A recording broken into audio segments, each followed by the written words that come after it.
Hey, everyone. And we're live. Hey. Hope you're all doing well. Looks like we're live.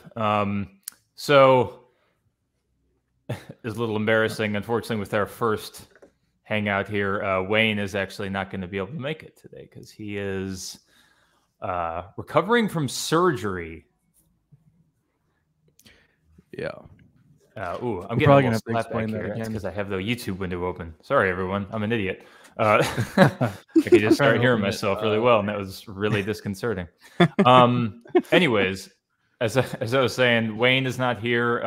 He had sinus surgery about 2 weeks ago, and he's still recovering. So he was hoping that he would be better by now, but unfortunately, I guess sinus surgery is brutal, and he's not doing. Who knew surgery was major?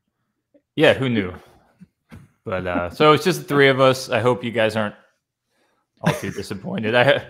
No big deal. We just lost our most charismatic and friendly member. So, yeah, I'd be disappointed. Yeah, we're all kind of disappointed.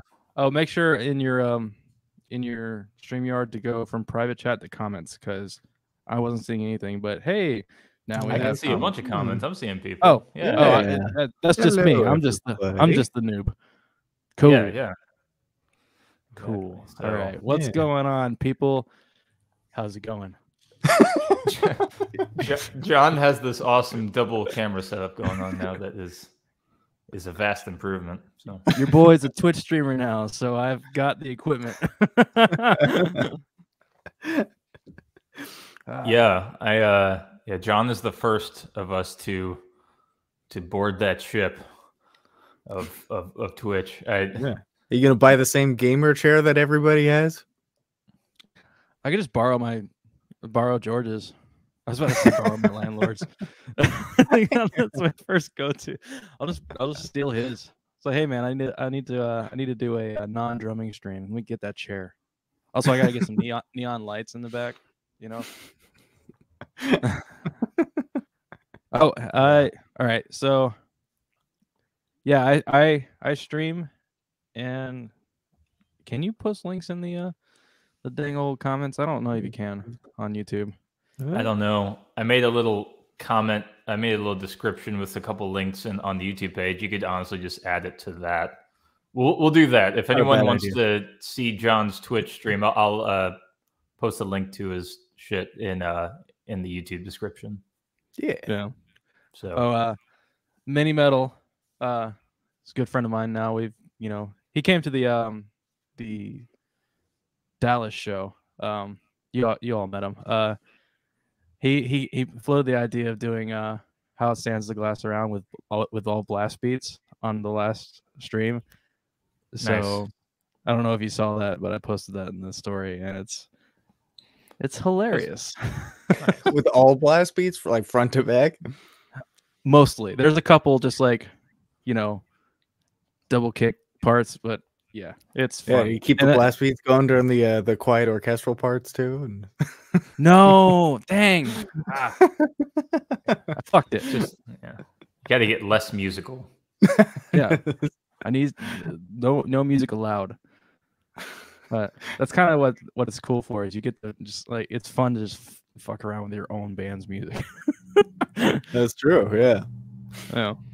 I feel like a bad bandmate. I still haven't watched any of your Twitch streams. Okay. It's okay. Bad. I'm not looking for you in the comments. Don't worry. Yeah, I don't know. I've seen you drum enough. Don't worry. I don't need any more of that shit. Yeah, it's the reason we all wear earplugs. Anyway, yeah, exactly. Me too. So I don't have to hear myself. Like, Jesus, more drums. It's not necessary. How blast the beat around? Yeah. Oh my gosh! For snares, you take my care, my boys. How blast the beat around? Let's double kicks abound. Wow! Damn! Thanks, Owen. That's pretty good. It's quick. That was quick. That was quick. clearly is very familiar. Oh yeah. Oh, it's Owen. Yeah. Okay then. Yeah. What's up, Owen? Awesome. Want to thank Owen for coming out to the show. Oh, we got Spectria official over here. What's up? Hey. What's up, assuming it's just James. Spectria actually did they just won the contest. We did that. For those who didn't see, we did a little contest around the album release where we did before album release, where we had some people submit what they thought Distraction 2 would sound like based on our very strange and nebulous notes. And yeah, Spectria did a really cool rendition. It was kind of, good job, you guys. It was really cool. Neat to hear. It was cool because I thought it was so interesting how you could hear little bits of the song, like, and then it would kind of like the song, at least as far as what I knew as Distraction 2, would disappear for a second, but then it would kind of come back, and I think more towards the end, it sounded a little bit more like what our version was, and I don't know, that was really cool. So that was really fun and really cool to hear that. So yeah, good job, dudes. Yeah, I don't know. Yeah. That's the only song contest thing we've ever done. It's definitely a weird kind of. It was a strange idea to try to set up in the first place, but I think it was cool. Yeah. I'll tell you what, I wouldn't have been able to do it. And I heard the song, you know. Yeah, I played the song. If I had to do that contest, I probably wouldn't be able to do it. Yeah. I was worried it was going to be a little bit overwhelming of a task for a lot of people, but we still got some submissions and some people. Yeah. I don't know if we would have simplified the process a little bit more if more people would have submitted. Oh, it would have songs, but but it was still cool. What's up? We got Dagfin. Any inspiration from Nordic folk metal? Yeah, I mean, I think that was sort of our initial framework at the beginning of this band. I think even more so than lately. It's more of that shit. Yeah, that was entirely like the reason that we all got involved. Like John had texted me while I was in the studio when we were in college and being like, "Hey, do you want to play in a folk metal band, open for Tourist House at a show?" I'm like, "Yeah, that's all. Checks all the boxes." Yes, immediately. I forgot that we had already had that gig before we texted you. Yeah.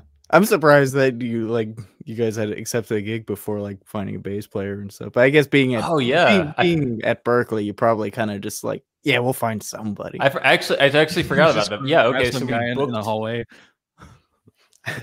That's so funny. For those, most people probably don't know this, but our first gig ever was the local opener for Pagan Fest, for when Pagan Fest was still a thing. Yeah, I totally forgot about that fact, though, that we didn't have a bass player when we booked the gig. Wow. Yeah, I know. You're right, because when John asked Dan about it, it was like we had the gig and we needed a bass player. So, damn. I forgot. Wow. We get forgotten easily. It's understandable. Yeah. That's so funny. There's no way that I would ever do that now. Like, just book a gig and like just be like, we'll find someone. Imagine booking Prog Power and being like, we got to find a guy. We'll find somebody. Like, yeah, no, I don't. I guess I'm becoming less daring as time goes on, and not just like find a bass player, but find a bass player who wants to play folk metal. Yeah, no, that was the war. That was the one time we did some war paint too. Oh, that was the only time we ever did that. And it didn't work. It didn't. No. It was very clear after we did the one show. We were like, "That's not the vibe." Going on. I think it's lame enough to have to change into like stage clothes. Imagine having to like put war paint on every freaking time.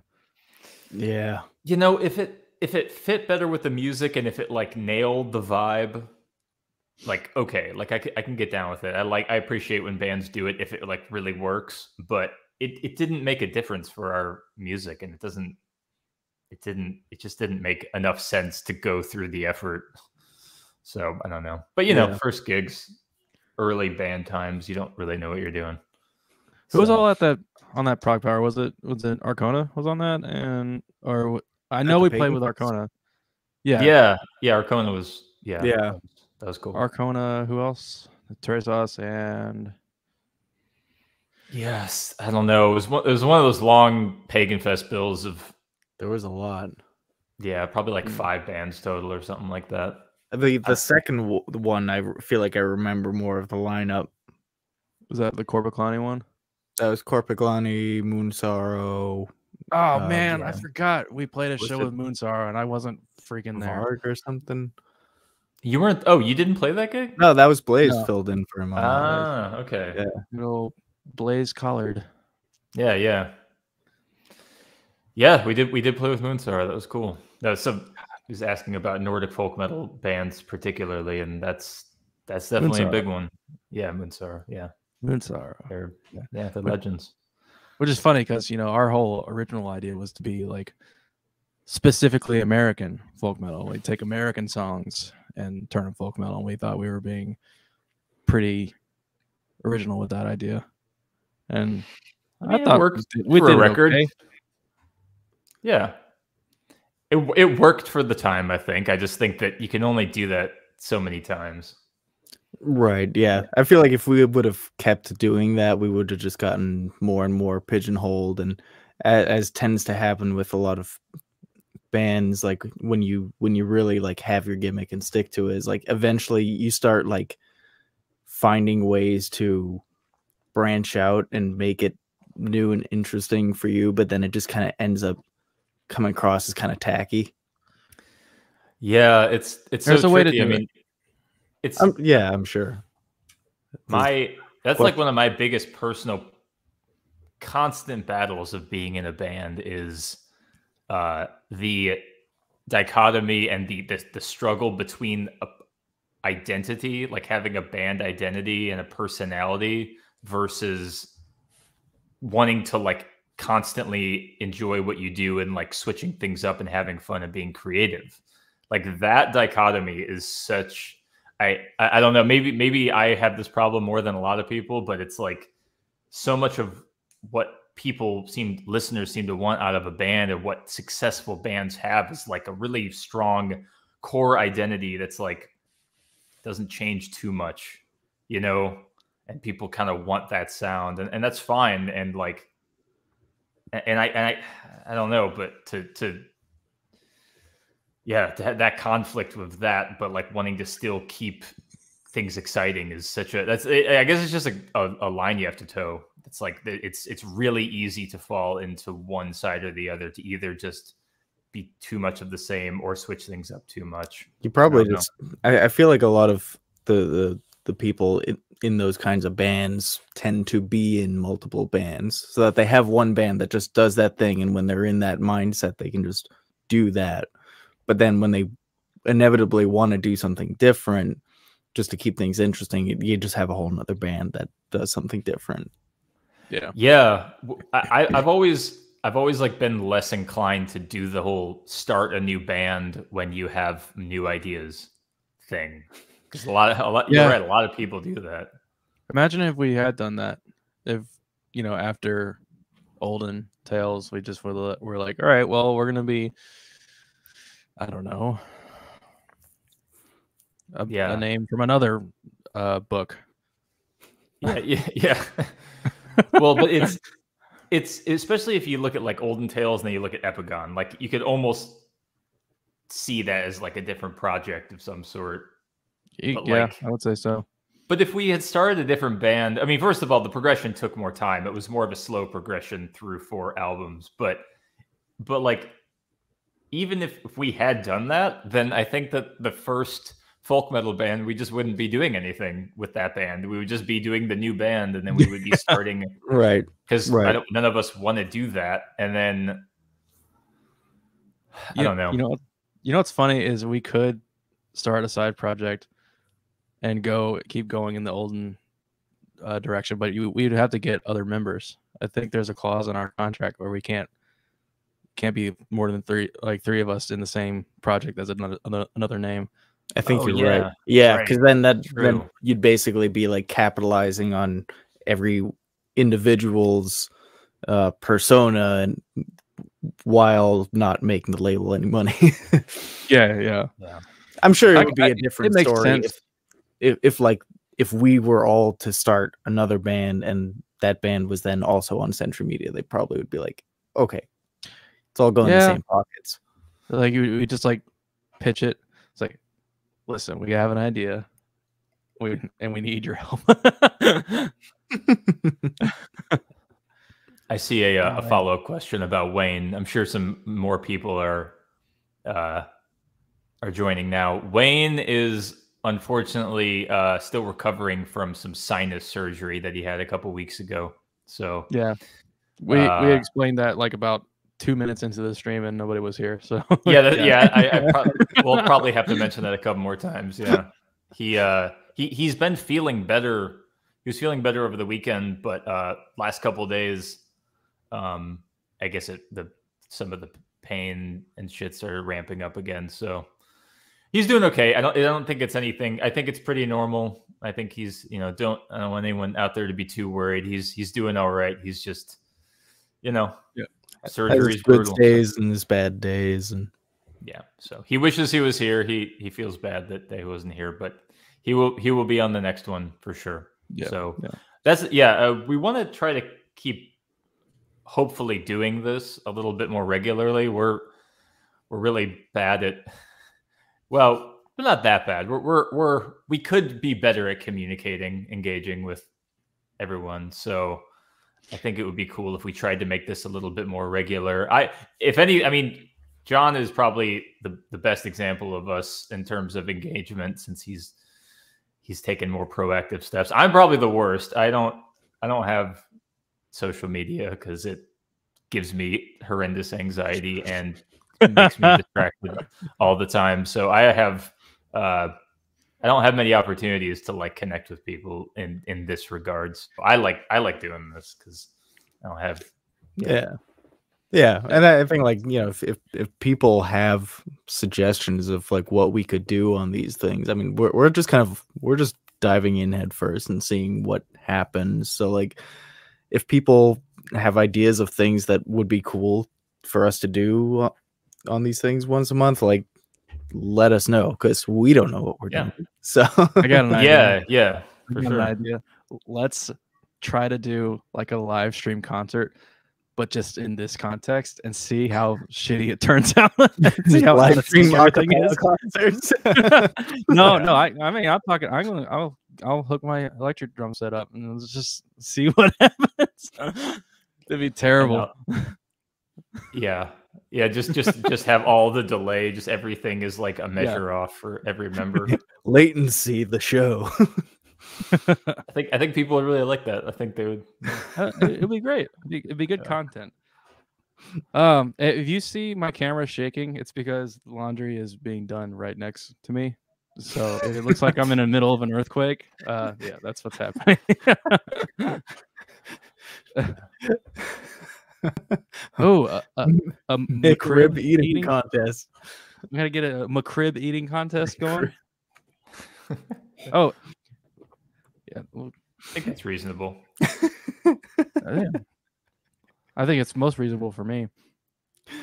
Actually, I haven't had a McRib in at least a decade. Do they still hold up? Do McRib still? I remember liking it, but not like being. I mean, it's McDonald's, so we have to hit up. We have to hit up Ken Zorcheron, man. He's the ultimate, aficionado. Yeah, he's the ultimate authority on McRibs. I've never had one. McQuizzer. I haven't either. Oh wow! Yeah, you also haven't eaten meat in how long now? It's over a decade. Well, I mean, I've sprinkled in some. Oh yeah, some meat. Yeah, you had some of my venison jerky. I was very proud of you of trying some of my venison jerky. Yeah. Dan is a hunter, and he hunted some venison, and I had that jerky, and I probably had more of it than anybody.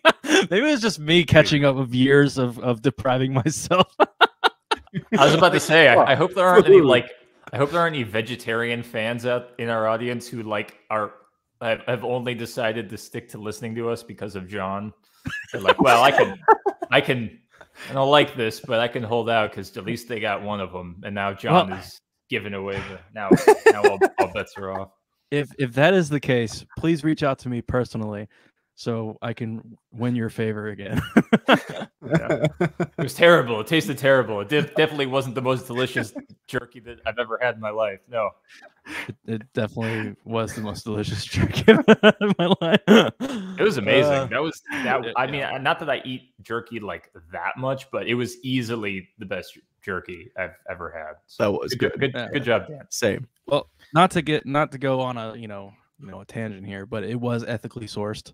So I mean, it's the most ethically sourced you could get right there. Yes, you can get. So that was like, you know what? I'm in his house.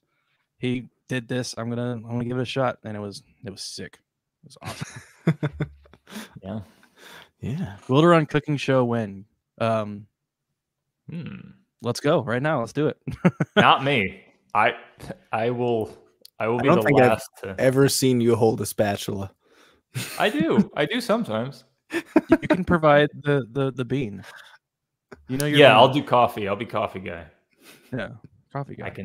I can contribute. I can contribute the coffee, but that's it. That's all I got.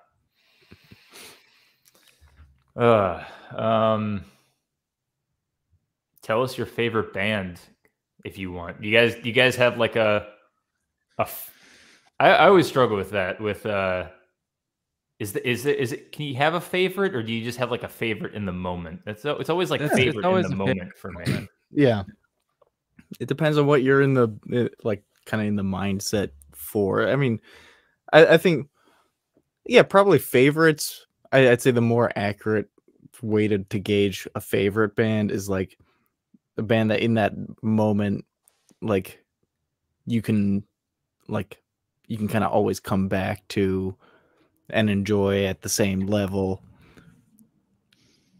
I mean, yeah, come back and enjoy at the same level. It's a toss-up between Fintroll and Opeth for me. Yeah, that's fair. For me, it changes. So like every year is probably different in terms of like how I feel like I have less longevity with bands. Like there are some bands I come back to that I listened to a long time ago, but for me, like I'll just really get in the groove of like a couple new artists for like a year, and that'll be mostly what I listen to, and then that'll be washed away, and then the next year it'll be a couple different things. And yeah, I definitely forget about bands for years. I definitely go through waves of like what I'm listening to. Yeah. I mean, I could definitely like point to like certain bands that I've listened to the longest that when I listen to now, I still enjoy just as much. I mean,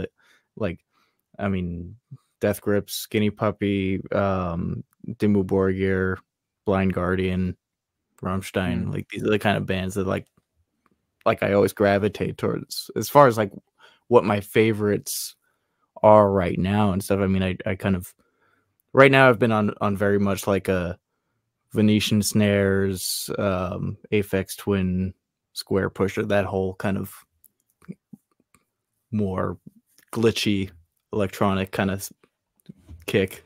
Nice. Yeah, I've been listening. I think my most listened to group for the last month has been Boards of Canada. So actually very, very similar to that shit, which is funny. But it's funny that none of our stuff sounds anything like any of these bands. And I mean, the more time that goes, though, the more time that goes on, like I think maybe it's just because you end up being, if you're in a band for long enough and you are putting so much effort to create a certain sound and living in a certain world, when you're making stuff, you just want your listening to be something, just a 180 or something, or at least like detached enough where you can kind of have a fresh, I don't know, experience if you're creating or listening. That's funny because that you mentioned that, because that's exactly how I got into more extreme metal at college. Like, I mean, I had already gotten into Opeth and stuff, but like that was a stretch for me with the harsh vocals, like when I was younger. And then I'm like, I'm like, you know, walking through the halls, I'm hearing all this, you know, jazz and, you know, saxophone wankery, and I'm like, I want to hear something that I would never hear here. And then someone showed me Necrophagist, and I was just like, yeah, that's about right. That's what I want to listen to right now. Which is funny because I think later on, you know, you ended up hearing a lot more of that kind of stuff at Berkeley. Yeah, no, that's true. A lot of times it's just like the natural contrarian in you that you just want to, like, depending on your surroundings and your environment, you just want it to be the opposite of what you're doing. Yeah. I don't know. I mean, I think for me, I tend to like really engulf myself in kind of one or two kind of usually similar genres at a time, and I'm just like fully in that. I mean, maybe it's like right now I'm kind of in that whole like electronic glitchy world, just because I've been working a lot on my own electronic music stuff. Really said. Yeah, Dan has been teasing us with his electronic music for years and hasn't actually put any of it out. So we're just like half the time hanging out with Dan, I'm just like bugging him to put it out. Yeah. It's coming. Maybe we can get the chat to pressure Dan to release his electronic music. So if you want to hear Dan's electronic shit, make him feel bad. I've set myself like a soft goal to have a record done by this year and just put it out. And this year, yeah. I certainly have enough. I have to cut songs because I don't want it to be an hour long. You know, I want to keep it to like 35, 45 minutes tops. But yeah, I mean, we'll see what happens with it. Like right now, like, so my wife Katie, she's doing vocals for that project. So right now we've been like kind of deep in the vocal writing realm. And then every once in a while, like as we're working on stuff, like I don't know, I got a couple other tracks recently that sprung up that are starting to shape, and at least one of them I'm like, that probably needs to be on this record too. Nice. So I'm just kind of feeling it out, but it'll definitely happen, and not just hopefully. I'm gonna say I'm gonna do it this year. Maybe it's, you know, maybe I break my face and things change, but unless my face and the rest of my extremities are intact, I'm holding myself to it. You can't break your face. We've already had a member of this band break their face. I mean, no more face breaking. Yeah. I guess Wayne kind of internally got his face broken. So yeah, like on purpose. Yeah, he purposefully broke the inside of his head. So love you, Wayne. Sorry, AKA surgery. Yeah. So the chat's trying to figure out a hashtag for pressuring Dan, and yeah, I think it's Seagost. Am I saying that correctly? Yeah, the internet creates a hashtag at times like these. So yeah. Hashtag Electro Dan. Hashtag fuck you, Dan. There you go. There's your hashtag. Fuck you, Dan. Hashtag Dan, give us that sweet release. Ooh, I like, that's a good one. That's from Rumham. I like that name, by the way, Rumham. I love Rumham. Yeah. John, what headphones are you wearing? I got these as a gift from a friend. I don't know what I think they're Audio Technica. I don't know. Here, hold on one second. That's what mine are. That's Audio Technica. I can't see that. Hashtag. Does that look like Audio Technica? Are they? Is it? I don't know. I couldn't. I can't tell. They couldn't focus. It was too close. They're real nice. They're good. Yeah. It actually has a microphone itself, but I don't. You know, I'm obviously not using it, so I'm wearing them backwards. Is there? We decided this time to all try to use microphones and headphones because I was listening back to the previous Q&A we did a couple months ago, and it was a lot of that very tinny, thin, going in and out. So hopefully this sounds better to people. It sounds better to me. Yeah. I mean, I just, even if it's like subconscious, I kind of figure over time, if you're just listening to that really tinny, grating laptop microphone sound, you just can't really handle it for more than a few minutes. So I'm hoping this a lot of 3 to 5K in those. Yeah.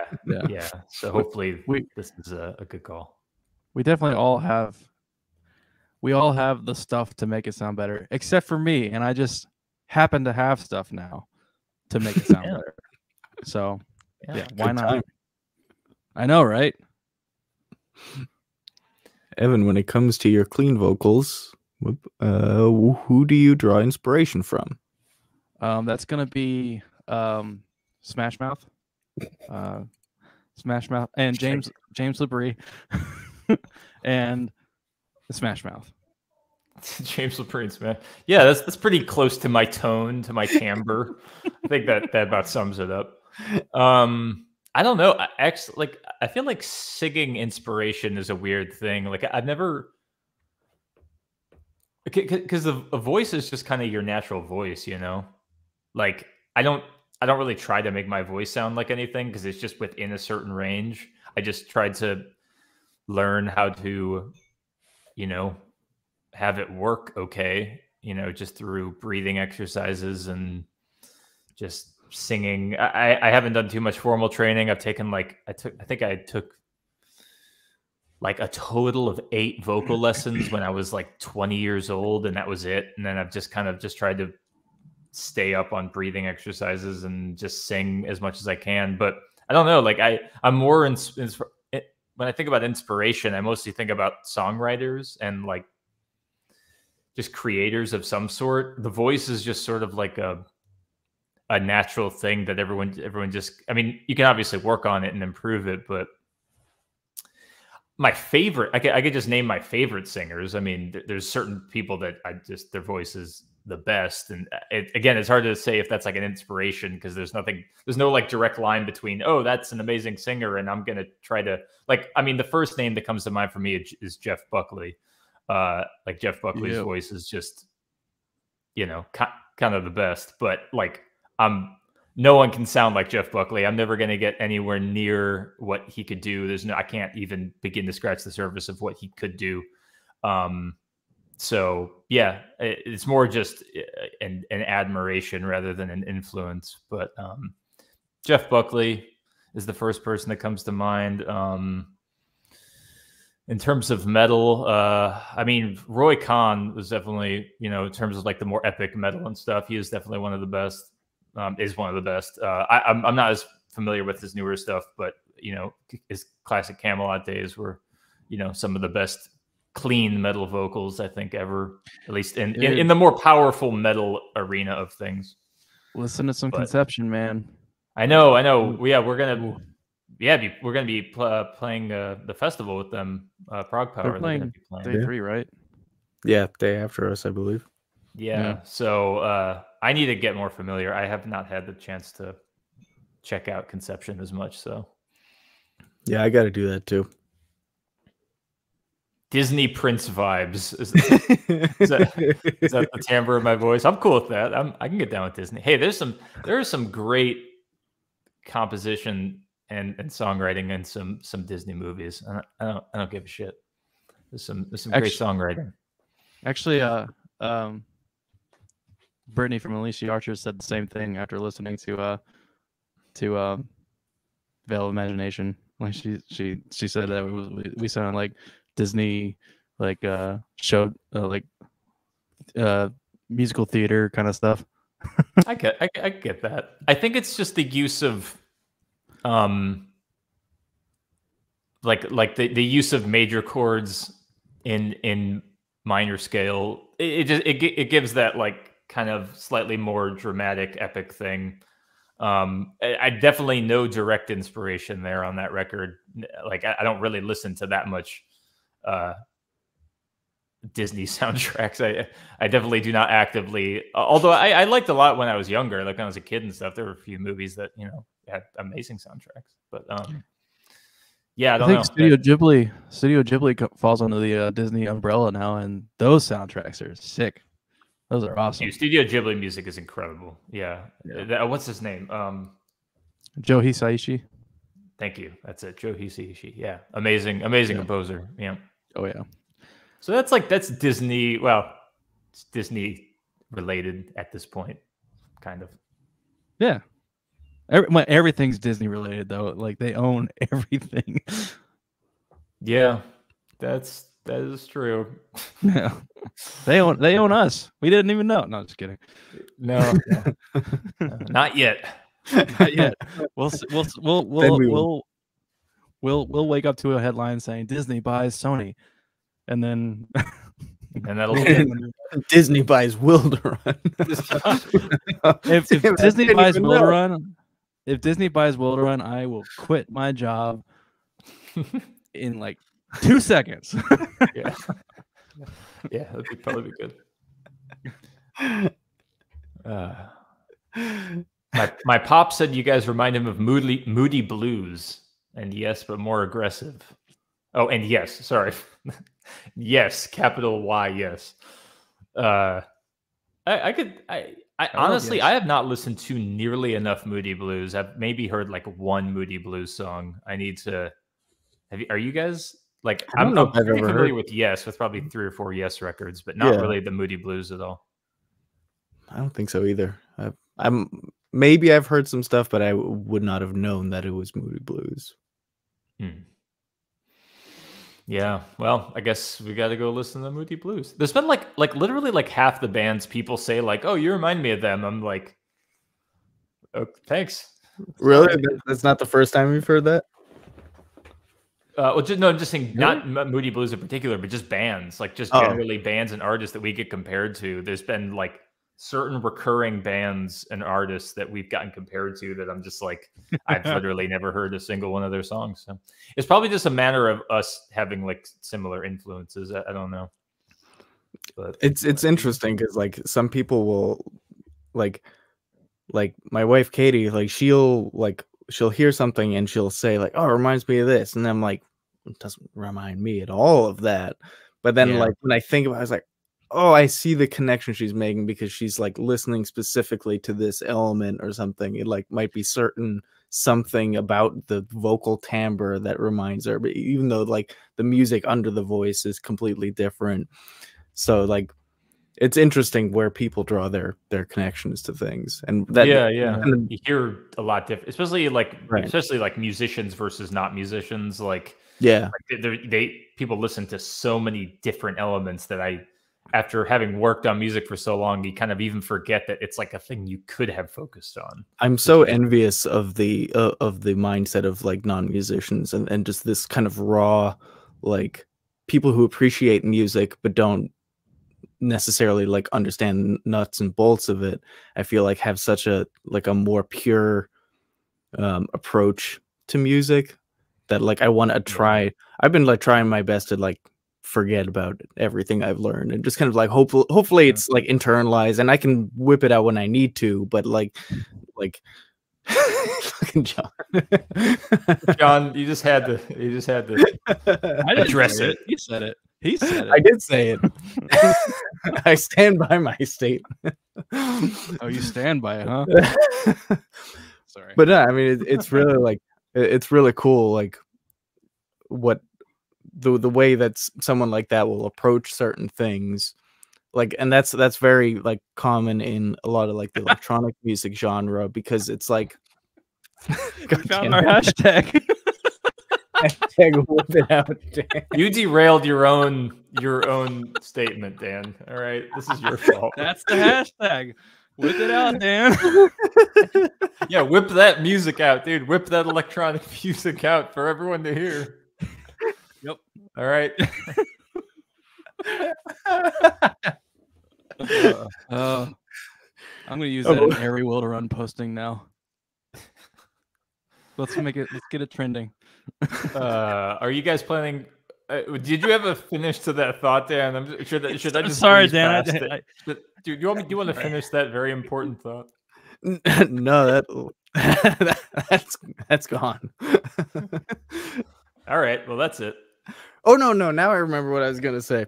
Like that's actually something very interesting I find as I become more and more familiar with like the community of electronic musicians, is how many people who, you know, are messing with like modular synths and stuff like that don't have any sort of like formal music training, or even like, or have very minimal understanding of music theory. And it's like, but they're making such cool music because it's just, well, it's tactily easier to have interesting sound happen. Yeah. But what they do, and what a lot of them end up doing musically, I find very inspiring, because it's so outside of the box of what I have grown up listening to and learned. I think like music training, it definitely helps you. Like I guess I could speak personally, like for the work that I do, like for jobs, for, you know, composing jobs and stuff like that. Like it helps you create bullshit way faster. That's my musical training, honestly. I mean, it has helped me a little bit with Wilderun, but like sort of, but I don't know. Like I feel like with the work that I shouldn't say bullshit. That's probably a strong word. It helps that's just yeah, that's an overstatement. But I should say it helps me make like kind of dial in like very functional, not terribly original music quickly, and have it sound fairly professional. And just like, if someone asks you, can you make a song that sort of sounds like this and has this vibe? Like I can more quickly do that and just kind of get it out there, as opposed to having to think about it a whole lot. And like, I don't have to get as creative. But in terms of Wilderun, in terms of creating, music that we try to make interesting, and we try to make inspired, and you know, it's just interesting to us. I don't. It's hard to say how much the music theory or anything really adds to that. Maybe Dan, maybe like you said, at a subconscious level, there's some things that help. Yeah. But sometimes it gets in your way. Sometimes like definitely. you try to come up with something new and creative and think outside the box, and having thought too much about music just boxes you in. Well, not even that. I think for me, what happens a lot is like I keep trying to make things that are musically outside of the box, because I understand when something is or isn't in or out of that box. So it's like, and that's then limiting, because then you're not focused on creating music that sounds good. You're focused on creating music that is different, and that those two don't necessarily go hand in hand. Yeah, that's a good point. Like going too far down the rabbit hole of this needs to be absolutely unique and different and like the most profoundly new thing ever can sometimes bite you in the ass, because sometimes you can write a really great song that sounds, it's clearly inspired by something, and you might disregard it just because you're like, well, it sounds like this other thing or whatever. And you don't want to disregard it. Like you don't want to get rid of a good thing just because it's clearly inspired by something else. So that's a tough line, though. But that's a weird balance right there. Yeah, but then it's like maybe you find a different way to kind of dress it up, that gives it a more unique voice. So maybe it's less, even if something is compositionally similar to something you already have or something that exists elsewhere. It's like, well, what if we just kind of spice it up in some way that we weren't originally thinking? Yeah, I mean spicing up, changing up ground that has already been laid is often like, I mean, so often with the just sheer amount of music that's out there, and just how many bands and albums and just quantity of music has been put out in the world. It's almost like that's almost always your best bet. Like better to think about it like that than try to think about it as something wholly original, because it's almost impossible to even imagine what could be wholly original at this point. I don't think human brains work that way. Like, yeah, isn't everything derivative in some sense? Yeah, like literally everything. I mean, I feel like anything that you have the capacity to create. This is actually kind of the kind of reminiscent of some of the points of like Rene Descartes' meditations, is like that you can only create things in your head based off of things that you have seen or experienced, or in some fashion. So like it's why like sea creatures and mythical beings in fairy tales are always like combinations of like, a dragon is like a lizard but with wings, like, like with the bird, and so it's like you can't draw, like it's like telling someone to like, hey, draw with a color that we haven't seen before. It's like you can't do it. Yeah. It's funny that for some reason that this makes me go on a tangent. We played a show, and I swear exactly after our set, the sound guy put on a song that had the same notes as Garden of Fire, like the main, and it was like, I almost felt like he did it on purpose. I don't know if you guys remember that. I don't. Maybe he just had a great ear. Maybe he just. It was in Montreal, dude. Oh yeah. It was at Catacombs. It might have been after. It might have been the Dread Crew show, the Dread Crew tour. I swear, it was at Catacombs. I don't know what year we played there. What 3 times, 2 times? Last time would have been 2016. Yeah. Yep. Yeah. Man. Anyways, that happened. Actually, I heard it like maybe a few months ago. There was a movie. I can't remember for the life of me what movie it is, but it had a motif that was actually very similar to the main Garden of Fire motif. Really? Yeah. It was. I was a little. I had never seen this movie before, though. It was new, so I didn't steal it from this movie. Yeah. I had this split second worry about like, oh no, but. No, I'd never seen this movie before, but it had like the first 5 notes, I think, were the exact same. I think a lot of that, like, because that's such a, like, that, especially on guitar, that's a very comfortable kind of interval to play. So I think when you're writing, a lot of people write on guitar. So, like, especially in, like, metal and rock genres, obviously. So it's like what is comfortable for your hands starts to become part of the lexicon. Yeah. Yeah. That's a good point. I am also now remembering there is some like OST from the old like the 90s 2000 era Dragon Ball Z during the Frieza fight that uses that same idea too. Really? I've heard it in things too. Like, yeah. Specifically the Garden of Fire thing? Yeah, that melody. I'll find it and I'll send it to you. But yeah, I found that a few years ago. I was like, after Sleep was released, and I was watching Dragon Ball Z again, and I was like, what? And when it happened, and obviously, I mean, you haven't watched Dragon Ball Z, so like I've literally never watched a single episode. Yeah, that shit just happens. You just like humans run into the same ideas accidentally. So let's I think the lesson to learn from all this is that Garden of Fire is our least original song. I think that's the lesson to take. So cancel Garden of Fire. Cancel. Do it. Canceled. I got Matt Dennis here saying that he's got a plan for a Wilderun tattoo. Working on a metal sleeve. Would love to have your approval before going ahead. I mean, yeah, a mix of all the albums will be used for the color. That's cool. Whoa. Yeah, that'd be sick, man. I'd love to see that. That might be how you find that new color. Yeah. There we go. The new. It's brown. Yeah, everything. Yeah. Mix together all of our album covers and just get a nice brown tattoo. But that. Oh, that sounds sick though, man. That would honestly be. We haven't seen too many Wilderun tattoos. I've never seen. I don't think I've ever seen a Wilderun tattoo. So you could be the first, Matt. So I had the idea of getting I had the idea of getting the W, and you were like, "John, don't do that." John, you cannot get a Wilderun tattoo. Dude, if you ever get a Wilderun tattoo, we will fire you on the spot, and then it'll be really awkward for you. We've joked about firing now I you know before, my way out.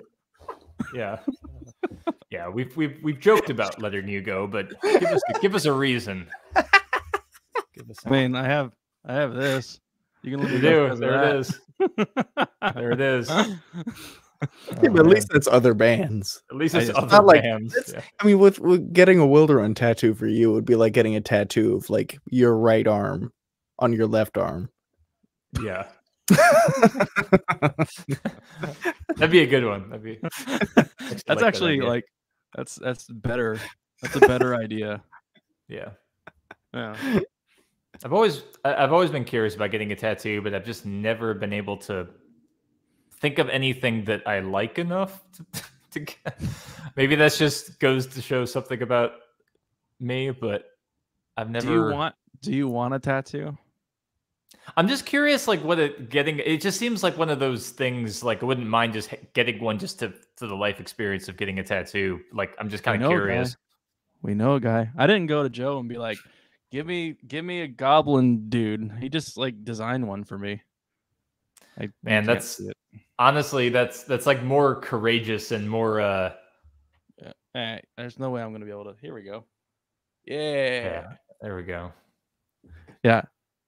I feel like you have more ability to let go of the idea of the permanence of things maybe than I do.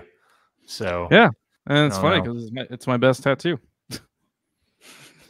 I do like that though. It's almost because it's Joe, and it's like one of our best friends. It's like it's just kind of cool to let him do his thing, and then it almost means more then because it's just him doing his thing. That's pretty much that's. It was more the fact that it was my friend doing it, and I just happened to like his style.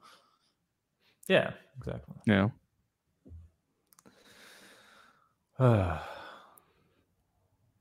So we got it's 3:52 right now. So I don't know if I forget if we mentioned up at the top now, but we're gonna keep these to an hour.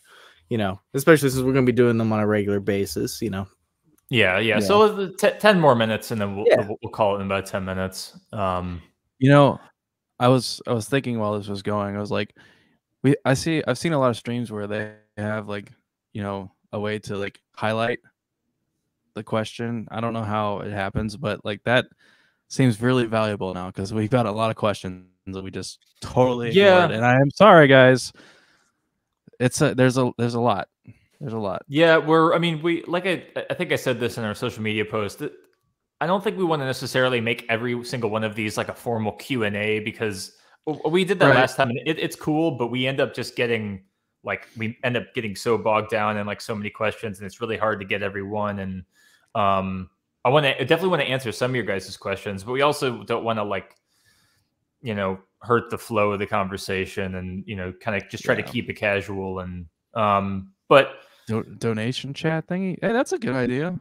Like make it so that if you get your comments highlighted, and that whatever money comes from that goes to a donation or to a charity that we can all get behind. That could be cool. Yeah, I need to look more into that. We never really monetized any of these things for any reason, so we should probably do some more research into that. Whether that, I mean, we could think of a donation of some sort. That could be cool. Yeah. We do a good question here. Would you invite Joe to play on the next record, even if you won't tour again? And if you had the time and inclination or the spot? Well, at this point, I mean, Wayne is our lead guitarist at this point. Wayne is great, and I mean, maybe at some point, like if Joe is down, we could do a guest spot or something like that. Like a guest solo.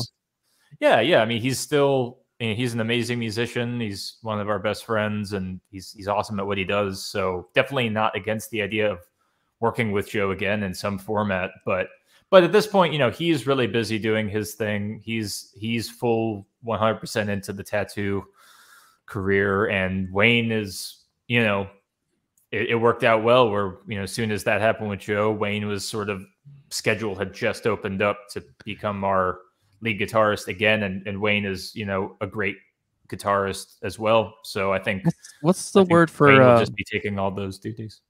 What's the word for happy accident? Like an accident that is I mean, serendipitous. There you go. That's it. That's the one. Yeah. Yeah. No, it did work out.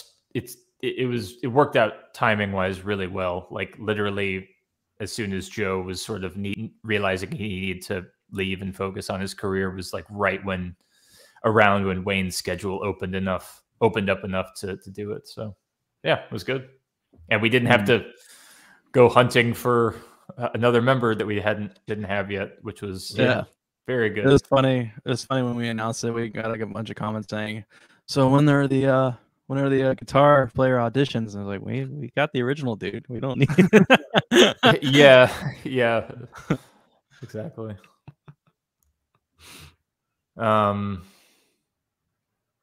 Yeah.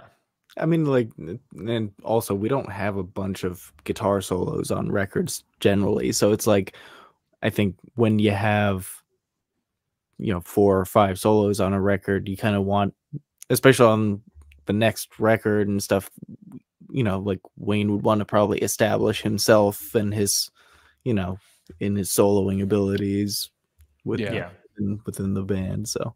For sure. Yeah, it'll be because, you know, the only solos that are Wayne's compositions are on Olden Tales, and all the other ones are Joe's.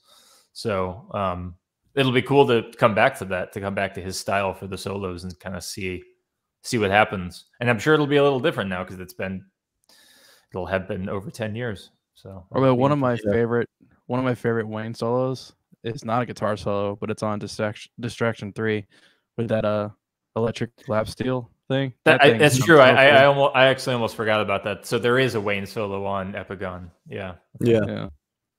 That is cool though. Yeah, the electric lap steel.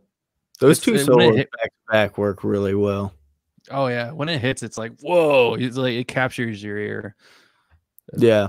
It was nice. I was happy that like their styles next to each other kind of worked.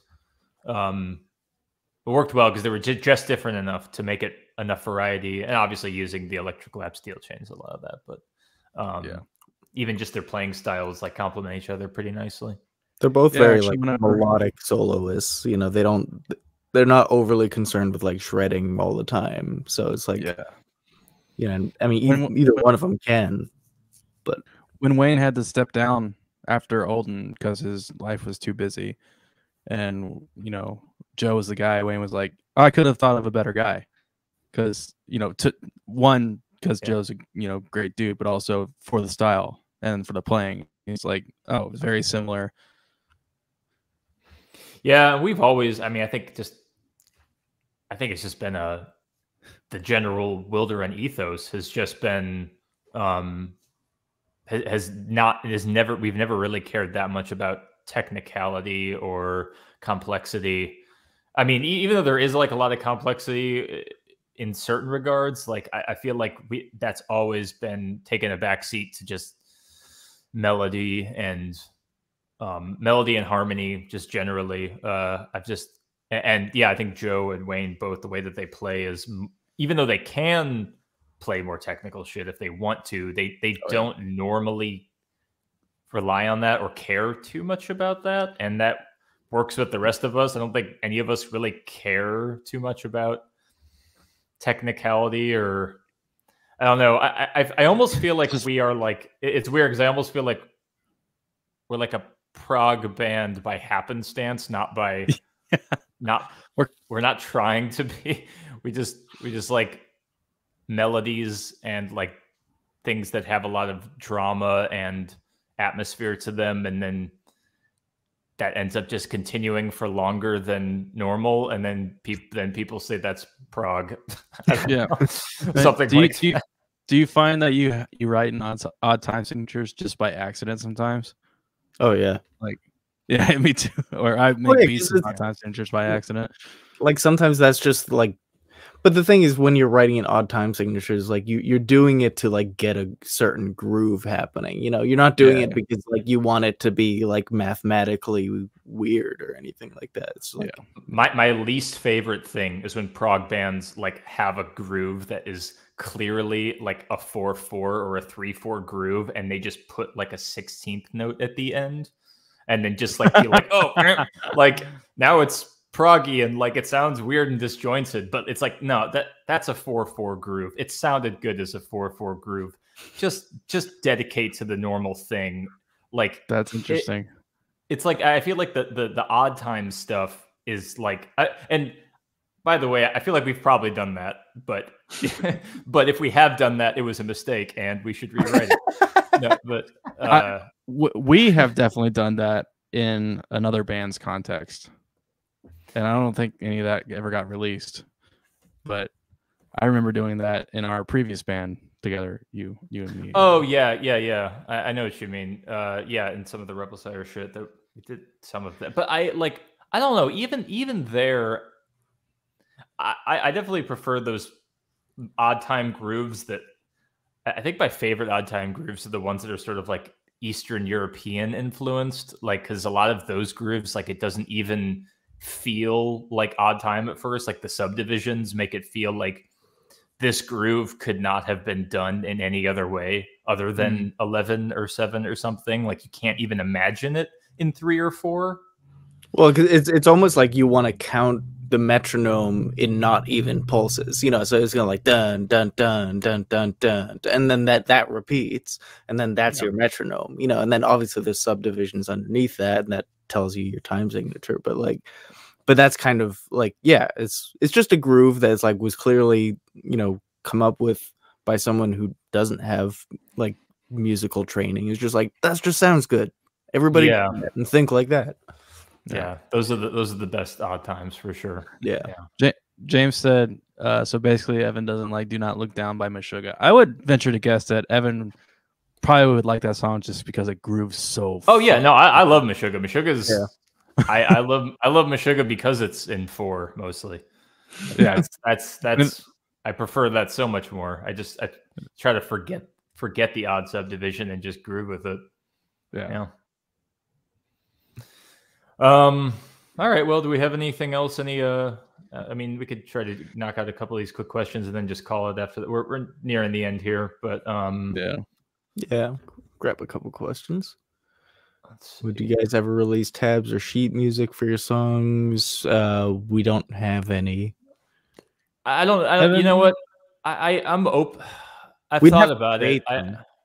We'd have to create them, but yeah, that'd be a lot of work. That's the main drawback for that. Yeah. I mean, you know what? If enough, I mean, I guess y'all let me know if like. If there was like I've had people here and there ask for tabs, but it's been so few and far between that I just haven't been able to justify the amount of work that would go into it. And that's time I would usually rather spend trying to write new material or something. Oh yeah, if you're gonna spend time tabbing out old stuff, and that time could be used to actually write. Seems like, but I don't know. I mean, it's also not like we're always writing either, so you know there might be time for it. So I would say if enough people out there like want it, if we got enough requests for it, I would be more open to the idea. It's just been so few and far between that it just never really made sense. But let me know. You guys can let us know in the chat or just in comments and shit, and maybe if I'm open to it. I'm no guarantees, but I'm open to it. Bobby Orwig says drum playthroughs. So I'm going to shamelessly self-promote. I have started streaming on Twitch, and that's basically what I do on there. And also, I might change some things up from time to time. I did one of our originals, or one of our first songs, or one of the songs from our first album, "How Stands the Glass Around," but with all blast beats. So if you want to hear if you're down for a silly goose time, come check me out on Twitch. All right. So you heard it, Silly Goose Times on John's Twitch. do you write shorthand on lead sheets or something, or just record straight into a DAW and compose that way? Oh shit. Hey, Steve. Oh yeah. What's up, hey. Steve? Well, when I'm songwriting, I mostly just write it. I go through every single part so many times that I just usually have it memorized by the end of the writing process. Like I've just looped. I'm kind of an obsessive, somewhat OCD-esque songwriter. So I end up going through the song so many times that it's usually just on guitar or just on piano. I don't have it all fleshed out. That's what the rest of the guys in the band are for. But in terms of the skeleton, just piano or guitar, I'll just have written it so many times that it's just in my head. And then once it's pretty close to being done, then I'll like do a shitty demo in Logic, and then so then I can actually forget about it at that point. But yeah, so that's what I do. All right. Well, we sit on you. Huh? So this is what I do. I sit on you. I sit on you. You don't get that reference. Of anybody, you would get that reference. And whatever. It's time to end the stream. You lost that one on me. Yeah. Sorry. All right, guys. I think we're gonna call it for now. But thank you, everyone, so much. Sorry again that Wayne gives his regards. He was sad he couldn't make it this time, but I'm sure he'll be here next time. For anyone who missed it, he was recovering from some sinus surgery, so he was feeling pretty bad today. But I'm sure he'll be around next time.